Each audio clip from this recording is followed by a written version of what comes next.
আসসালামু আলাইকুম, আমি doctor Saiful Alam, clinical and radiation oncologist হিসেবে জাতীয় ক্যান্সার গবেষণা ইনস্টিটিউট ও হাসপাতালে কর্মরত আছি। আজ আপনাদেরকে বলবো ব্রেস্ট ক্যান্সারের কি কি চিকিৎসা সমূহ রয়েছে। সাধারণত ক্যান্সারের তিনটি প্রধান চিকিৎসা, এগুলো হচ্ছে অপারেশন, কেমোথেরাপি এবং রেডিওথেরাপি। ব্রেস্ট ক্যান্সারও এর ব্যতিক্রম নয়। এগুলোর পাশাপাশি ব্রেস্ট ক্যান্সারের ক্ষেত্রে অতিরিক্ত হিসেবে রয়েছে হরমোন থেরাপি, টার্গেটেড থেরাপি, এমনকি ইমিউনোথেরাপি। সুতরাং অনেকগুলো চিকিৎসার অপশন ব্রেস্ট ক্যান্সারে রয়েছে এবং প্রাথমিক পর্যায়ে যদি ব্রেস্ট ক্যান্সার ধরা পড়ে তাহলে এই চিকিৎসা সমূহ ব্যবহার করে আমরা রোগীকে সম্পূর্ণরূপে ভালো করতে পারি। প্রথমে আসি অপারেশনের কথা। অপারেশন সাধারণত আমরা দুইভাবে করে থাকি, একটা হলো ব্রেস্টের টিউমার বা ক্যান্সারটা ফেলে দেওয়া শুধু, আরেকটা হচ্ছে পুরো স্তনটা ফেলে দেওয়া। ক্ষেত্র বিশেষে রোগীর স্টেজ অনুযায়ী সাধারণত এই অপারেশনটা নির্ধারণ করা হয়ে থাকে।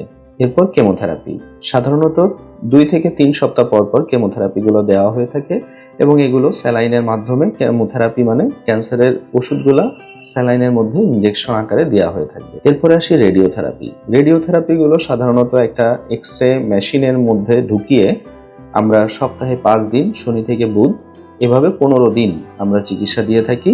বৃহস্পতিবার এবং শুক্রবার সাধারণত অফ থাকে। এ ধরনের চিকিৎসা শেষ হয়ে যাওয়ার পর ক্ষেত্র বিশেষে রোগীর ক্ষেত্রে হরমোন চিকিৎসা প্রয়োজন হয় যখন ER পজিটিভ বা PR পজিটিভ থাকে। এই হরমোন কোনো কোনো রোগীর 5 বছর লাগতে পারে, কোনো কোনো রোগীর ক্ষেত্রে 10 বছর পর্যন্ত প্রয়োজন হতে পারে। এছাড়া আধুনিক চিকিৎসা হিসেবে এখন টার্গেটেড থেরাপি এবং ইমিউনোথেরাপি চলে এসেছে। কোন পেশেন্টের ক্ষেত্রে কোন চিকিৎসাগুলো প্রয়োজন সেগুলো একজন ক্যান্সার বিশেষজ্ঞ তার রিপোর্ট, তার ইতিহাস সবকিছু বিশ্লেষণ করে নির্ধারণ করবেন। কারো ক্ষেত্রে অপারেশন আগে লাগতে পারে, কারো ক্ষেত্রে কেমোথেরাপি আগে লাগতে পারে। তবে সবসময় মনে রাখবেন যে এই চিকিৎসাই আপনি নেন না কেন, একজন ক্যান্সার বিশেষজ্ঞের সুপরামর্শ ব্যতীত চিকিৎসা গ্রহণ করবেন না। ধন্যবাদ সবাইকে।